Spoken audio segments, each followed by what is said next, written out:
એક જણ તો કે યાર 8 જણા એવું કે માતાજી દીકરો નહીં, અમે દીકરાની ભૂખ લઈને આવ્યા છીએ. તો જેને એ ભૂખ હોય બેઠા બેઠા ઓગળી અધર કરો. એટલે 8 કેસ હોવા જોવું.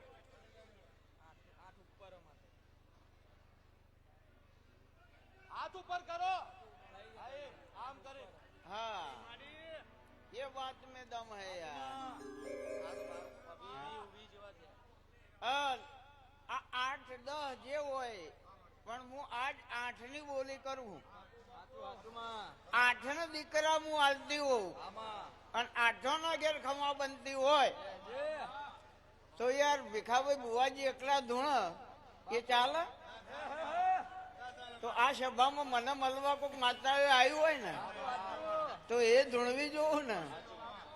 તો વધારે નહીં 8 જણા તો ધૂણવા જ જોવું. એ